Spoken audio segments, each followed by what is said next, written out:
Hey, what's up? What's up? What's up? So, I wanted to make this video because I found something. I was I don't know what I was looking at something and something and like I was okay. I wrote it down so I won't forget. That's why I be trying to write shit down so I won't forget what I want to say. Getting tongue tied. Well, anyway, earlier today, cause I was I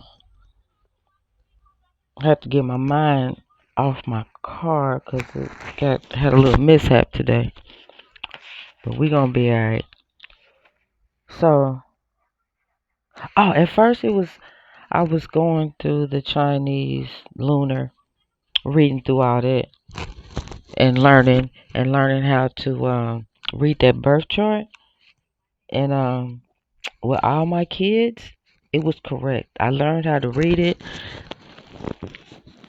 the Chinese lunar birth chart. I learned how to read it, and my true birth,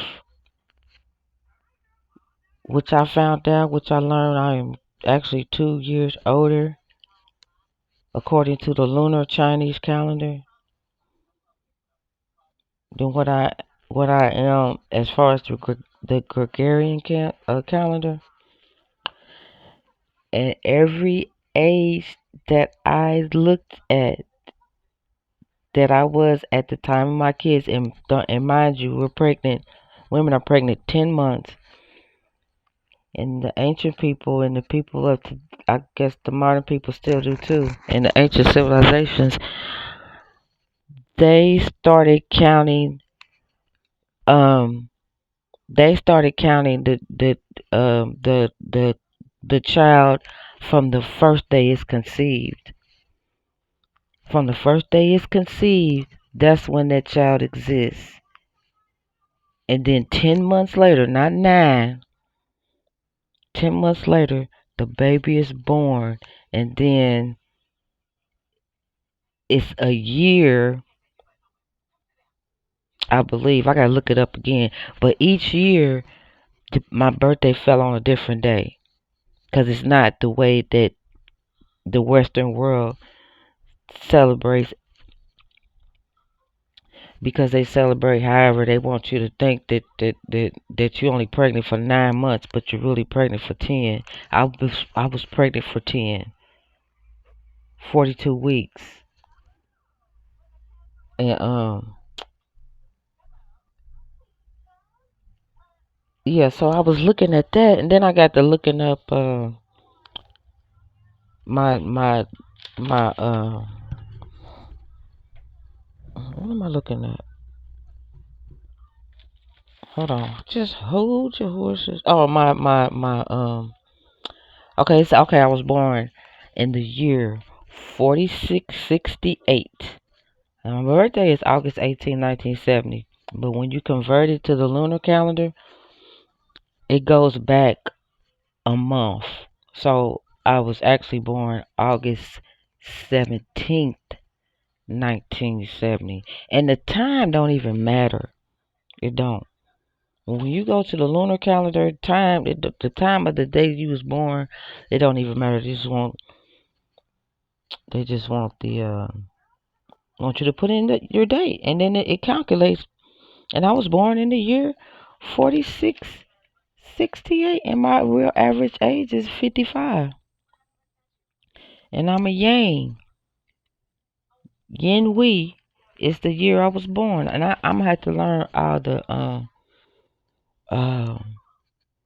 I forget what they call, but of the damn, I forgot the name of them.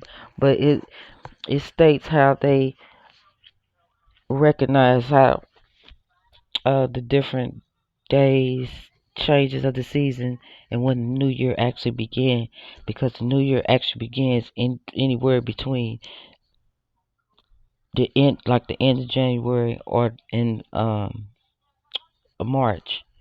The new year began this year February 6th, and it ends January 26th of 2025, not January the 1st. When spring hits, that's the new freaking year. I mean, it only makes sense. That's you could look if you pay attention to the world and outside, you'll see I, like these trees is blossoming. It ain't even spring yet. That's 'cause it is spring. Spring been here. Spring been here since February. So whether you like it or not, the new year starts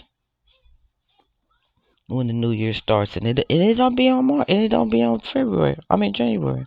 But anyway, back to what I was saying, so I can get back to this article I was gonna read. So I got to looking at that, looking at my birth numbers, my life path, and my challenge numbers, and all that, and it pretty much was on point, kind of, sort of. So then I got to looking at where I was looking at something, and I clicked on where it says World History Encyclopedia. So I got to looking at that, and then got to talking about it first came up with a bunch of Egyptian stuff, basically. So then I'm like, well, I'm pretty sure I wonder if it goes deeper than that. So I just kept clicking in. You know how you can just read something and it's lit up and it's red or something. You can click on it and it'll go back and it'll go back and it'll go back. Well, it went back because I started off with Anana. So because they was talking about she was a Mesopotamian goddess, and yeah, and she was Ishtar, as Astrada, and Aphrodite. And then they got to talk about Erishkigal. I'm like, wait a minute, these names sound familiar. I said these are Anunnaki names, but they got them in here as Mesopotamian gods and deities and stuff. Then they said Erishkigal was the queen of the underworld, and she kept dead people down there to not live, and then she kept the living people from entering and learning the true life of the afterlife. This is what the World History Encyclopedia is saying, which no, I don't. Well, I totally don't agree with it. But anyway, so he got to going back, then he get hit on Nergal. They hit on him. That I know that name from the Holy Tablets, and hearing people that I listen to talk about the Anunnaki. And then yeah, I just wrote some stuff down to what they saying he was and stuff, but they ain't saying nothing about where they keep talking about they was from the Mesopotamia until I came across a new. Because I got to where it says Inky. I found Inky and Enlil. So I'm like, okay, let me go down further to see what they say about Anu. So then I found them, and then I clicked on Enlil, and this is the one I really want to get into right here. It's the one about Enlil. And Enlil is no. No. No. She got I accidentally hit the play. I don't want to hear that. So it says Enlil, also known as Ilil or Nuna Menor. Sorry if I screwed that name up. Was the Sumerian god of the air. This is what the history encyclopedia is saying. But was more powerful than any other elemental deities, and eventually was worshipped as king of the gods. He is featured in a number of important Mesopotamian texts as the greatest of the gods after his father. He was the son of the god of the heavens, Anu, also known as An, and with Anu and Enki, god of wisdom, formed a triad, which which governed the heavens, earth, and underworld, or alternatively, the universe, sky, and atmosphere, and earth. After Anu, Enlil was the most powerful of the Mesopotamian gods, keeper of the tablets of destiny, which contained the fates of gods and humanity, and considered an unstoppable force whose decision could not be questioned. And then the city of Nippur was the central seat of Enlil's worship at the temple ziggurat, known as the mountain house, described as glistening and magnificent in the hymn Enlil in the Ekur. But he was also honored in Babylon and other cities. He was the only god with direct access to Anu, who controlled the universe and was highly respected for his position. But at the same time, his decisions seemed to be final without regard to Anu, and so it can seem unclear that what Anu's influence over Enlil was, his own daddy. Although his name translates as Lord of Air, he was clearly considered much more than a sky god. He was referred to as father of the black-headed people, the Sumerians, and father of the gods. In some inscriptions, but other ancient texts make clear that Enki conceived of creating human beings, and the gods were either born of Anu or Uras, heavenly and earth, or according to the Babylonian Enemu, Elish from Apsu and Tiamat, fresh and salt water, or their children Anshar and Kishar, also heaven and earth. The scholar Stephen Bertmans tries to clarify Enlil's position, writing, some of this stuff is like some truth and lies mixed in together. Let me read on. It says, if Anu was the heavenly chairman of the board, Enlil was the heavenly corporation CEO or chief executive officer. His cosmic headquarters was based at Nippur. His executive assistant was his son Nuska.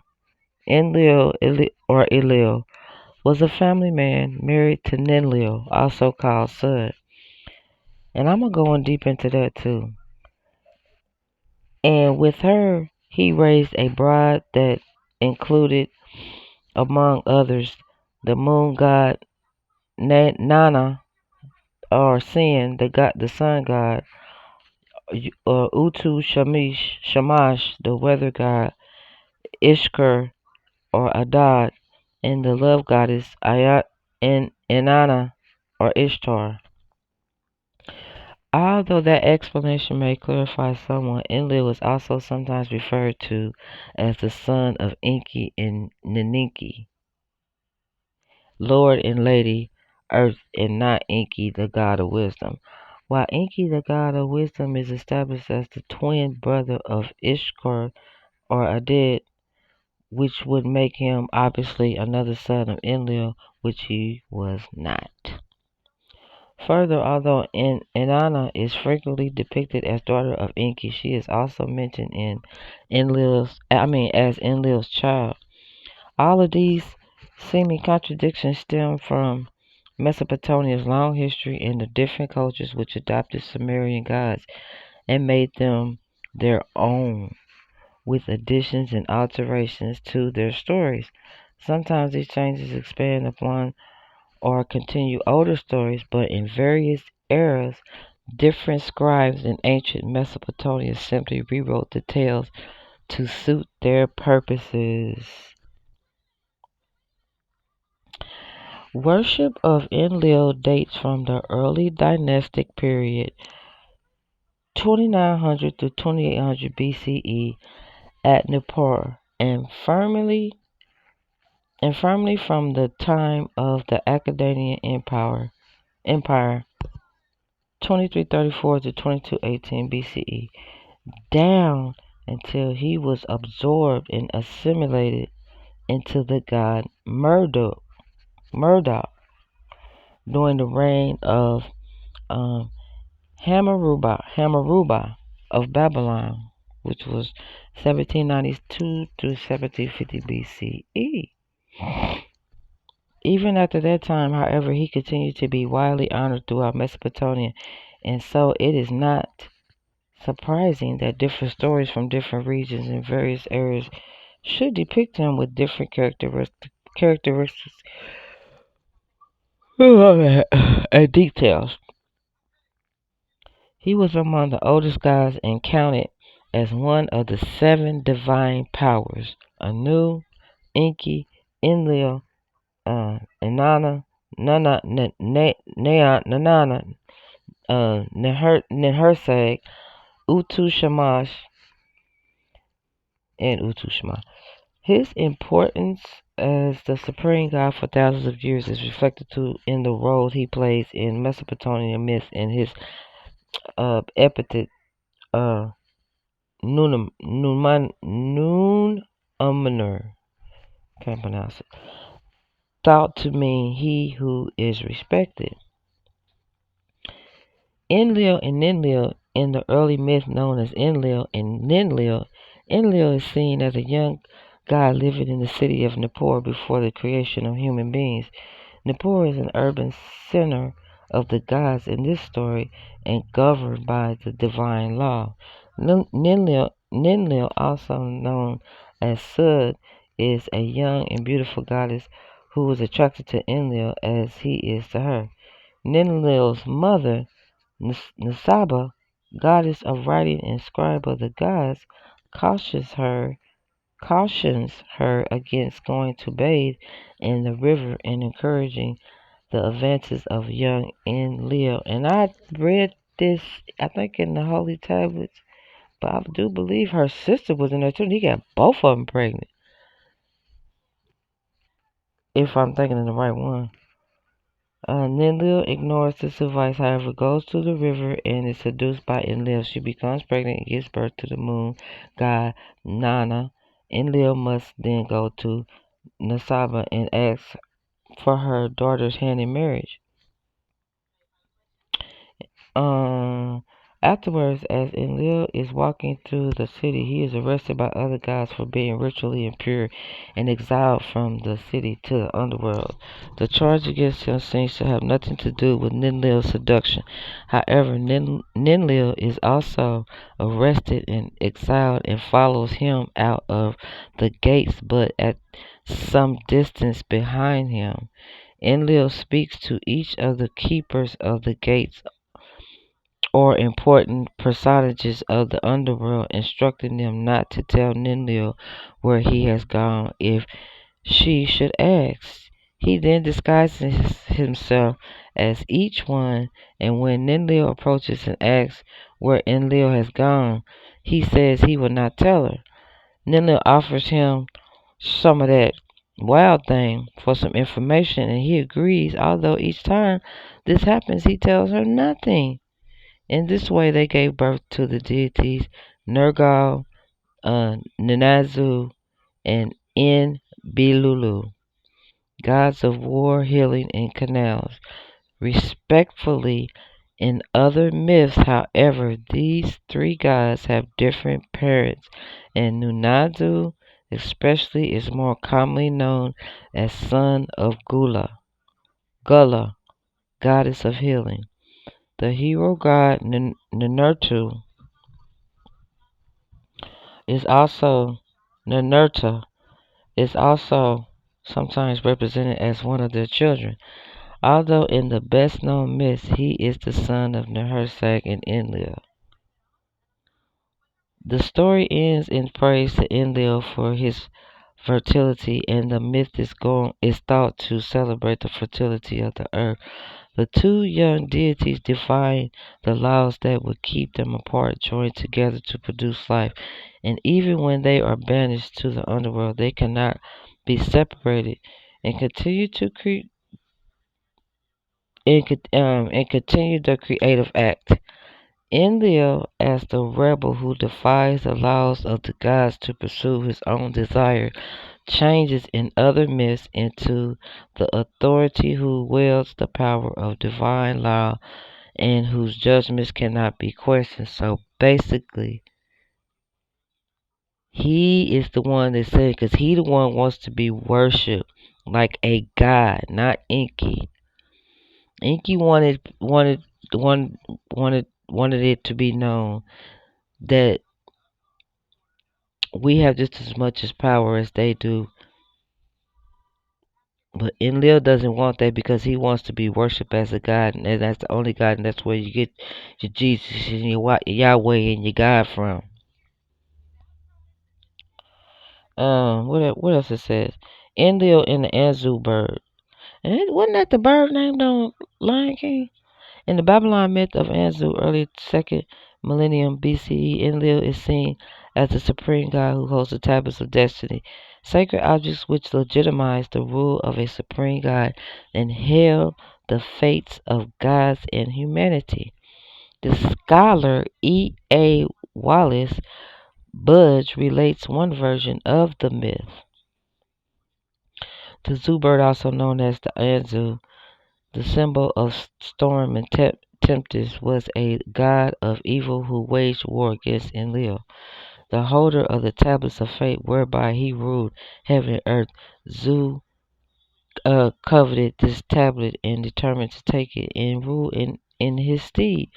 Zu watched his opportunity, and one morning when Enlil had taken off his crown and set it down on a stand, and was washing his face with clean water, Zeus snatched the tablet from him and flew away with it into the mountains. Anu called on the gods to go out against Zeus and take the tablet from him, but one and all refused, and the affairs of the heaven and earth fell into disorder. Now that I don't believe, because I don't care. Enlil was he is Amun Ra. He is Jesus. He is your God that y'all claim. He is Lucifer, and he's all part of the religious, all part of it to take you down. In this particular version of the myth, the hero Lugal Banda retrieves the tablets, while in others it is Ninurta and Murdoch who are the champions. In each version, however, Enlil is shown as the legitimate king of gods, and that's him propagating himself to make people worship him and only him, and no other god. And that's where I get that mess from in the Bible. Enlil is shown as the legitimate god and fully supported by the supreme god Anu in this light. Enlil was viewed as the epitome of kingship, acting as a mediator between the higher powers of the mortal world. Even so, even Enlil could have a bad day and lose his patience, as recorded in the myth of the great flood known as the um, Artorias. The Artorias. In the Artorias, 17th century BC, the elder gods live a life of leisure while forcing the younger gods to do all the work in maintaining the universe. The younger gods have no time for themselves, and so Enki proposes that they make lesser creatures who will work for them. Now, what I know of is they were tired, and Enlil, they would tell Enlil, but Enlil wouldn't listen, so they went to tell Enki, and Enki did something about it, and Enlil got mad because Enlil wanted them to continue to work as slaves. He wanted us to be slaves. Well, we was all supposed to be slaves to work for them, to for something, but it was not supposed to been. It's not supposed to been like how it turned out to be, but because of Enlil and how he wants to rule the world, that's how it turned out, I guess. So listen. And so Enki proposes they make lesser creatures who will work for them. When they can find, and I'm gonna go into that human making stuff too, because that was Enki and his sister, definitely. When they can find no suitable material to make these new beings from, the god we also known as um Iwella, volunteers to be sacrificed and killed. The mother goddess, the nurser, then kneads his flesh. Now I did read that in the tablets. And intelligence into clay to create 14 human beings, 7 male and 7 female. These new creatures are placed on the earth and at first perform exactly as the gods had hoped. They do all the work in maintaining the land and provide worship and sacrifice to the gods and thanks for their lives. The creatures turn out to be exceptionally fertile. However, and soon there are hundreds and thousands of these little motherfuckers running around, and they keep multiplying and begin to become louder and louder and cause more and more problems among themselves. So, Enlil finally cannot tolerate the noise anymore. He decides to increase their population. He sends a drought, a pestilence, a famine upon the people. But each time they appeal to their creator Enki for help, and he secretly informs them what to do to save themselves and return balance to the earth.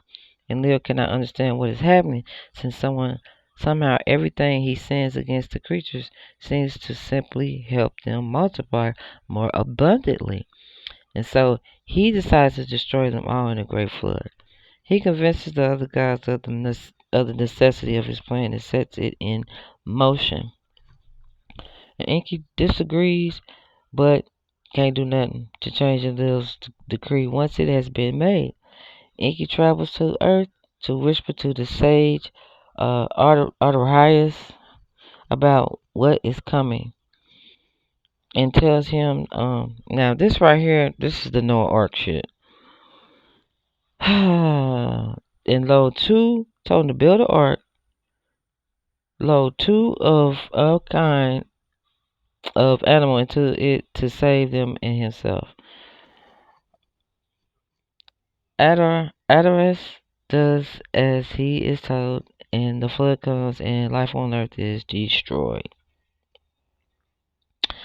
Enlil almost instantly regrets his decision, and the gods mourn the passing of their creatures, but none of them can do anything about the situation. Enki then tells Artemis to open the ark and make a sacrifice to the gods, and he does. So the sweet smell of the sacrifice reaches the heavens, and Enlil, although only just upset about his flood, is furious that a human somehow survived. He turns on Enki, who explains himself and invites the gods to join him in accepting the sacrifice. As they eat, Enki proposes a new plan by which they will create new creatures who will be less fertile and have shorter lifespans, and Enlil agrees. Human beings are created to experience infertility, mortality, and daily threats to their existence. Although Enki is regarded as the creator, since humanity was his idea, nothing could move ahead without Enlil's consent. And so he was regarded as the great father of men and women. And no, that's not true. That is not true. That is not true. So that's another twisted statement. Worship and assimilation with Murdoch. Enlil continued to be worshipped through the reign of I can't pronounce this word. Hamburger. Hammurabi. When the Babylon god Murdoch, son of Enki, became supreme. Murdoch, hero of the Enuma Elish, was represented as defeating the forces of chaos, creating human beings in the earth they lived on, and established law and agriculture. The most important qualities of Enlil and some of Enki's were absorbed into Murdoch, who then became the king of the gods not only for the Babylons, but as the son of Assur of the Assyrians. From the early dynastic period, 2900 to 2334 BCE, until Hammurabi's reign, Enlil was worshipped at his temple in Nippur, the most important religious site in southern Mesopotamia other than Eridu, associated with Enki. According to the scholar Jeremy Black, Enlil was so powerful and awe-inspiring that the other gods might not even look upon his splendor. The hymn known as Enlil in the Iker, also Enlil A, described his temple as at Nippur as dazzling. From Nippur, his worship spread north at Akkad, and throughout Sumer, with temples at Kish, Lagash, Babylon, and other cities. Worship of Enlil, as with other Mesopotamian gods, focused on the temple ziggurat and temple complex, which served multiple purposes for the community. There were no temple services as one would understand them today, but the temple still served as an integral aspect of every city. People would worship Enlil by bringing offerings, supplications, or in thanks for gifts given in the god's statue and inner sanctum would be cared for by the high priest. As was customary throughout Mesopotamia and Egypt, none but the high priest could enter the presence of the god or commune with him in the temple. And most people's interactions with their deities were through private rituals at home or public festivals. So once Enlil was absorbed into Marduk, his worship declined. But he was still honored in shrines in many cities and even in Babylon. It was understood that Enlil and Anu had willingly conferred their power and blessings on Marduk. Enlil's temples were still active during the time of the Neo-Assyrian Empire, when the gods Assur, Marduk, and Nabu were considered the supreme deities. According to the scholar Adam Stone, Enlil's powers was clearly remembered for even these gods were referred to as the Assyrian Enlil or the Enlil of the gods. After the fall of the Assyrian Empire in 1612 BC, Enlil suffered the fate of many Mesopotamian gods associated with Assyrian rule. His statues were destroyed and his temples sacked. Gods who had managed to transcend their association with Assyria in their minds of the people, like Marduk, lived on, and in transferring Enlil's qualities to the younger god. Enlil survived under that name until 141 BCE, by which time veneration of Marduk had declined and Enlil was forgotten.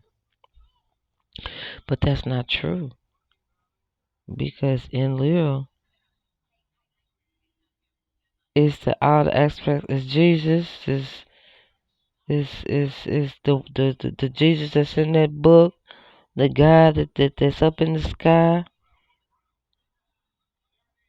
That's who he is, and that's who he wants y'all to represent. As soon as that, and then when y'all say amen, oh my God, oh amen, that's who y'all saying amen to. In there, he wants to rule the world. He don't want to protect us. He wants to destroy us. So I'm gonna come back with the other video about Inky. I'll be back shortly. Bye.